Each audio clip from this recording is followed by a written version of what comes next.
और एक गैस वाला भी मैंने बताया था सेकंड एग्जांपल, जो इसमें दे नहीं रखा उसमें मैंने बताया था कि आपके पास एक कोई कंटेनर है, उसमें आप कोई गैस ले लो, उसके बाद इसमें कोई आप सॉलिड डाल दो तो गैस का प्रेशर रिड्यूस हो जाता है। ये वाला भी हमने डिस्कस किया था क्या? Yes sir. अब उसमें जो सेकंड एग्जांपल है सिलिका जेल वाला, वो बताया था मैंने आपको कल लास्ट में। Yes sir. कोई दिक्कत इसमें? और सर एक बार फिर से बता दीजिए ये वाला। सिलिका जेल वाला, देखो सिलिका जेल की प्रॉपर्टी क्या होती है, शुगर टाइप पार्टिकल होते हैं, यूरिया टाइप साइज के, देखे हो आप लोगों ने छोटे से पैकेट में पड़े होते हैं शू बॉक्सेस में, यस सर। है ना? तो इसकी प्रॉपर्टी क्या होती है, ये क्या करता है, मॉइस्चर को एब्जॉर्ब करता है। जैसे अभी आप नॉर्मल जिस भी रूम में बैठे हैं या जहां पर भी बैठे हैं, यहाँ पर एयर में मॉइस्चर है क्या? Yes sir. है ना? तो यदि आप यहाँ पर सिलिका जेल रखोगे तो जो भी मॉइस्चर एयर में होगा वो मॉइस्चर जाके यहाँ पर एब्जॉर्ब हो जाएगा। उससे क्या होगा, जो आपकी एयर है वो ड्राई हो जाएगी क्या? Yes sir. आप सपोज करो आपका शू बॉक्स, उसमें आपके शूज पड़े हुए हैं, मान लो शूज है आपका, ठीक है। अब यहाँ पर भी मॉइस्चर होगा क्या शू बॉक्स के अंदर? कैसे भी करके थोड़ा बहुत एयर पहुंच के यस सर। मॉइस्चर पहुंच सकता है। यदि वो मॉइस्चर पहुंच गया तो हो सकता है कि शूज आपके डैमेज हो जाए, उसमें स्वेल कर सकता यस है, सर। फंगस लग सकता है, कुछ भी हो सकता है, मैं नहीं पता क्या हो सकता है, लेकिन मॉइस्चर से कुछ डैमेज हो सकते हैं। अब तो हम करेंगे कि यहाँ पर सिलिका जेल डाल देंगे, तो जो भी मॉइस्चर होगा वो सारा का सारा सिलिका जेल क्या कर लेगा, एब्जॉर्ब कर लेगा, जिससे आपके सूज हैं वो खराब होने से बच जाएंगे। Yes sir. छोड़ दो इसे। Yes sir. ठीक। अब अगला है, जब आप शुगर प्रिपेयर करते हैं तो जो कैन शुगर जूस होता है हल्का सा येलोइश ब्राउन कलर का होता है क्या? गन्ने का जूस देखा आप लोगों ने? Yes sir. हल्का सा येलोइश ब्राउन कलर का होता है, लेकिन शुगर एकदम आपका व्हाइट होता है। हाँ सर। होता है ना? Yes sir. तो जब आप शुगर इससे जूस, कैन शुगर जूस से शुगर प्रिपेयर करते हैं तो इसमें हल्का सा कौन सा कलर होता है बेटा? जैसे आप अब जो भी प्रोसीजर हो, मतलब उसके साथ हीट करते हो, जो करते होंगे प्रिपरेशन में, इसका कलर कौन सा होगा? येलोइश ब्राउन कलर होगा। और हमें क्या करना है, ये कलर हटाना है, तो हम क्या डाल देंगे इसमें, एनिमल चारकोल डाल देंगे। ठीक। Yes sir. एनिमल चारकोल की प्रॉपर्टी क्या है, जो येलो कलर के यहाँ पर पार्टिकल है, सारे पार्टिकल को क्या कर लेगा, एब्जॉर्ब कर लेगा। एब्जॉर्ब। उसके बाद इसको हम फिल्टर कर लेंगे, यहाँ पर फिल्टर पेपर या फिर जो भी मैकेनिज्म होता होगा वहां पर इंडस्ट्री में, फिल्टर कर लेंगे तो चारकोल ऊपर ही रह जाएगा, और जो आपका लिक्विड के फॉर्म में आपका कैन शुगर जूस है नीचे चला जाएगा क्या? Yes sir. मतलब जो चारकोल है उस चारकोल पर आपका येलो कलर के पार्टिकल एब्जॉर्ब हो गए हैं क्या? हाँ सर। है ना? Yes sir. अब जो आपका ये है कलरलेस, इससे आपको व्हाइट शुगर बन जाएगा। क्लियर? Yes sir. तो यहाँ यस पर भी सर। हमने एडजॉर्प्शन यूज किया। अच्छा, उसके बाद नेक्स्ट रहेंगे ऑक्लूजन। तो ऑक्लूजन में आपको बता चुका हूँ बेटा, कि जब मेटल के सरफेस पर कोई भी गैस एडजॉर्ब होता है तो इसे हम ऑक्लूजन बोलते हैं। हाँ सर। Yes sir. डिजॉर्प्शन भी बता चुका हूँ बेटा मैं। Yes sir. डिजॉर्प्शन क्या था बेटा, कि जो भी आपका किसी भी चीज पर कोई चीज एडजॉर्ब, उसको आपको बाहर हटाना, निकाल देना है। जैसे मान लो आपका ये मेटल का सरफेस है, इस पर आपकी गैस एडजॉर्ब है, इसको आप हटाना चाह रहे हैं, रिमूव करना चाह रहे हैं, तो जो रिमूव करने का प्रोसेस उसी को बोलते हैं हम desorption. Clear? Yes sir. Mechanism sorry sorry, adsorption का मैकेनिज्म आपको बता चुका हूं मैं। Yes sir. हाँ सर। उसके लिए बताया नहीं था मैंने, रेसिडुअल फोर्स रिस्पॉन्सिबल है। हाँ सर। तो उसमें यस सर। थोड़ा सा नीचे मैंने जगह छोड़ा हुआ है, यस सर। यहाँ पर आपको डायग्राम बनाने हैं, जो डायग्राम बनाने में यहाँ पर बना दे रहा हूँ, अपनी कॉपी में भी नोट कर देगा। ठीक है? Yes yes sir. सर। जहां जहां भी मैंने स्पेस छोड़ा, आपको नोटबुक में भी स्पेस छोड़ते जाना है। आपको यदि नोटबुक में नहीं लिखना तो आप एक काम करो, इसका प्रिंट आउट निकलवा के भी कर सकते हो, जैसा आपको सही लगे वैसे कर लो। तो यदि आपके पास ये लिक्विड है,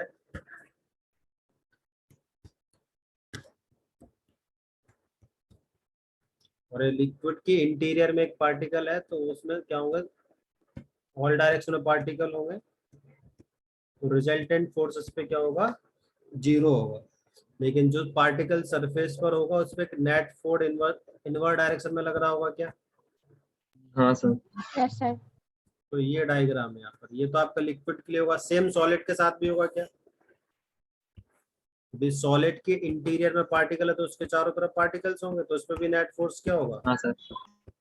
जीरो होगा। लेकिन यदि उसकी सरफेस पे पार्टिकल है तो उस पर भी एक नेट इनवर्ड फोर्स लग रहा होगा। तो ये लिक्विड का केस है, ये आपको डायग्राम बनाना है। ये सॉलिड का है।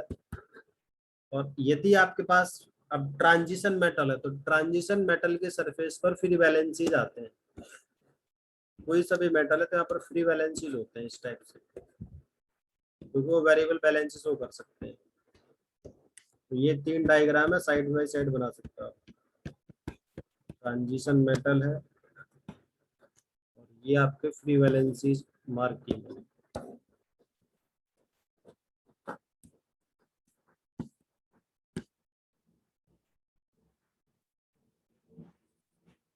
कोई दिक्कत है इसमें? No, sir. No sir. ये ड्रॉ कर लो फिर आगे बढ़े।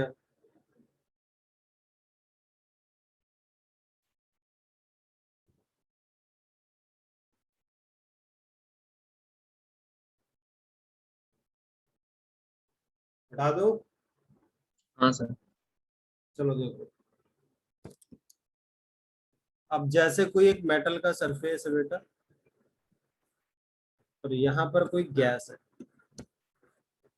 तो गैस के पार्टिकल अभी फ्रीली मूव कर सकते हैं क्या? Yes, sir. और जब ये गैस का पार्टिकल यहाँ आके एडजॉर्ब हो जाएगा तो अभी फ्रीली मूव कर सकता है?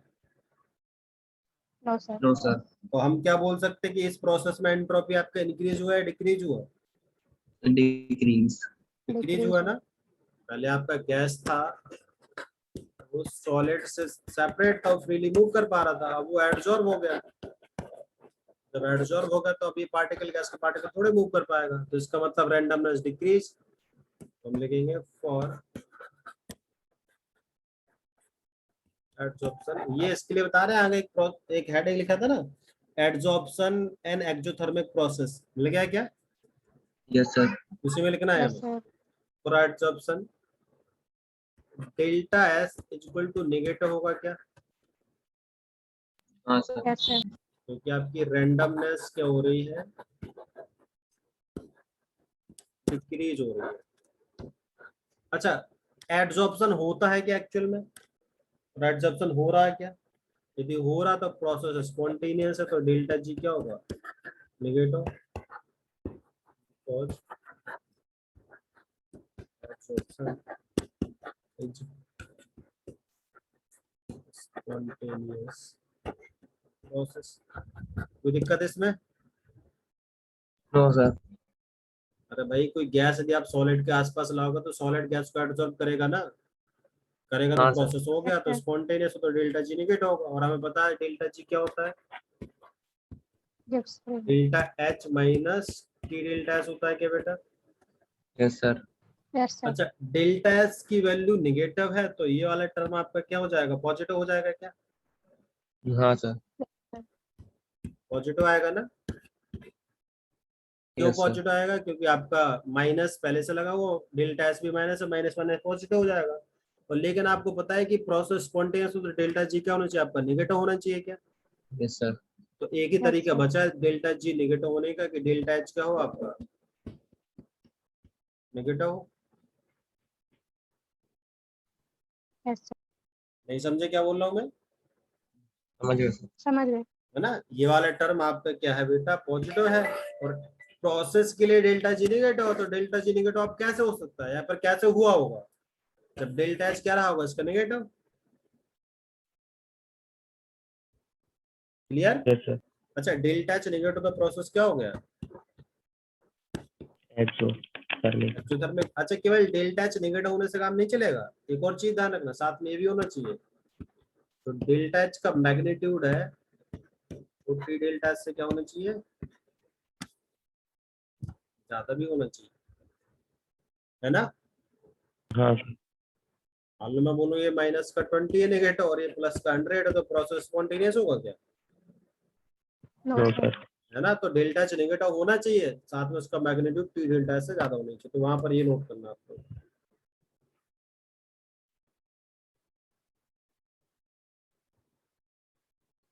कितना नोट करना, जहाँ पर ये छोड़ा हमने एडसॉर्प्शन एंड एक्सोथर्मिक प्रोसेस।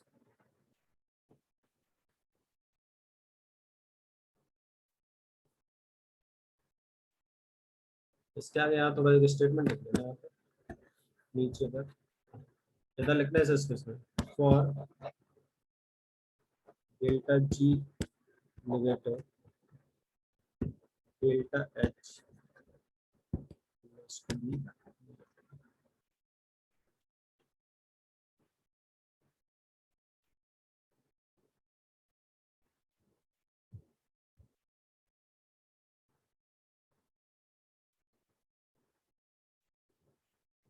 बता दो। यस चलो ठीक, आगे बढ़ो बेटा। और देखो एक दूसरे तरीके से भी आप समझ सकते हैं कि एडसॉर्प्शन एक्सोथर्मिक होता है, ऐसे में यदि आपको लेंथी लग रहा तो दूसरे तरीके देखो, एक चीज समझो, ये मेटल का सरफेस है, ये गैस है, जब इस पर एडजॉर्ब होगा तो गैस के मॉलिक्यूल और मेटल के एटम में या मेटल के जो भी है मॉलिक्यूल्स है जो भी है, उनके बीच कुछ ना कुछ अट्रैक्शन सेट होगा क्या, यस हाँ सर। सर तभी तो मॉलिक्यूल वहां पर होल्ड होगा। और हमें पता है केमिस्ट्री में जब भी अट्रैक्शन सेट होता है तो एनर्जी रिलीज होती है क्या, यस सर यस तो आप सर। ऐसे ही बोल सकते हैं कि एडजॉर्प्शन नेगेटिव एक्सोथर्मिक होता है। नॉर्मल से बात है, कहीं पर भी एडजॉर्प्शन होगा बेटा, मान लो ये गैस का मॉलिक्यूल है तो यहाँ पर कुछ ना कुछ अट्रैक्शन तो होंगे उसके, जनरली वॉन्डर वाला अट्रैक्शन होते हैं। Yes sir. यदि अभी आगे सीखोगे एडजॉर्प्शन दो तरीके का होता है, फिजिकल एडजॉर्प्शन, एक केमिकल एडजॉर्प्शन। केमिकल एडजॉर्प्शन में बॉन्ड ही बन जाते हैं, फिजिकल एडजॉर्प्शन में वॉन्डर वाल फोर्स होते हैं। तो कुछ ना कुछ चाहे जो भी अट्रैक्शन सेट होंगे सेट होंगे, अट्रैक्शन सेट होंगे तो एनर्जी रिलीज होगी, रिलीज होगी तो एक्सोथर्मिक हो जाएगा। ठीक, यस सर। यस सर तो अगला जो टॉपिक है बेटा हुआ हीट ऑफ एडजॉर्प्शन। तो हीट ऑफ एडजॉर्प्शन क्या है बेटा, कि जब एडजॉर्प्शन होगा तो कुछ हीट रिलीज होगी, तो उसे हीट को हम क्या बोलते हैं, हीट ऑफ एडजॉर्प्शन बोलते हैं। क्लियर, यस सर तो यही डेफिनेशन एक बार रीड कर रहा हूँ बेटा मैं। When adsorption takes place, just a second,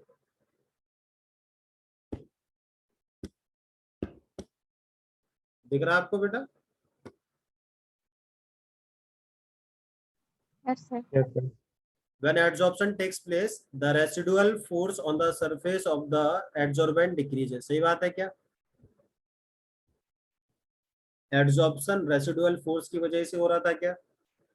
हाँ सर जैसे जैसे एडजॉर्ब होता जाएगा वो रेसिडुअल फोर्स कम होते जाएंगे। हाँ सर चलो एक बार रीड कर लो फिर मैं एक्सप्लेन कर दूँ फिर से। In other words, surface energy decreases because attraction are developed between adsorbate and adsorbent. This appears in the form of heat called heat of adsorption. ये लिखा हुआ था बेटा यहाँ पर, जैसे आपने कोई मेटल ले लिया तो उसमें बहुत सारे रेसिडुअल बैलेंसीज होंगे क्या, यस यहाँ सर। पर भी एक यस रेसिडुअल सर बैलेंसी, यहाँ पर भी रेसिडुअल बैलेंसी, पूरे सरफेस पर होंगे ना बेटा रेसिडुअल बैलेंसी। अब कोई एक पार्टिकल यहाँ पर हाँ आके सर एडजॉर्ब होगा तो यहाँ पर रेसिडुअल बैलेंसी कम हो गई क्या, एक से पहले मान लो हाँ 3 सर रेसिडुअल बैलेंसी थी, अब एक गैस का पार्टिकल एडजॉर्ब हुआ, अब रेसिडुअल बैलेंसी 2 हो गई, एक और एडजॉर्ब हो जाएगा फिर 1 हो जाएगी, एक और एडजॉर्ब हो जाएगा फिर 0 हो जाएगा। क्लियर है? यस सर सही लिखा हो बेटा कि जब भी एडजॉर्प्शन होगा तो रेसिडुअल फोर्स या फिर रेसिडुअल बैलेंसी डिक्रीज होगी। और भी बोल सकते हैं कि सरफेस एनर्जी, सरफेस टेंशन में सरफेस एनर्जी पढ़ा आप लोगों ने? हाँ सर वो यस सर। ग्लास ग्लास एक फिल्म विल्म होता है, साथ ग्लास की सोप वोप का हाँ फिल्म सर बनता है, ऐसे कुछ होगा, फिजिक्स में ज्यादा ही नहीं, लेकिन जैसे जैसे रेसिडुअल फोर्स कम होते जाएंगे सरफेस एनर्जी कम होती जाएगी। क्यों एनर्जी कम होती जाएगी? बिकॉज वो एनर्जी किस फॉर्म में निकलेगी, हीट ऑफ एडजॉर्प्शन फॉर्म में निकल जाएगी हीट क्या? Yes sir. ये आपको पता है बेटा, आप ना तो एनर्जी को क्रिएट कर सकते ना डिस्ट्रॉय कर सकते, अब एनर्जी रिलीज हो रही है तो कहीं ना हाँ कहीं से सर कम होगी तो एनर्जी कम होती जा रही है, और यही एनर्जी किस फॉर्म में अपीयर होती है, हीट ऑफ एडसॉर्प्शन की फॉर्म में। Clear? Yes sir yes sir. ठीक है, उसके बाद बेटा आपका topic difference between adsorption and absorption. तो देखो जरा, जब एडजॉर्प्शन होता है तो कोई भी चीज केवल सरफेस पर आती है। जैसे ये आपके पास सिलिका जेल है, तो सिलिका जेल में एडजॉर्प्शन होता है, तो जो वाटर मॉलिक्यूल है इसके सरफेस पर आएंगे, ठीक। और एब्जॉर्प्शन में क्या होता है, सरफेस से हो तो उसके अंदर ही चले जाएंगे।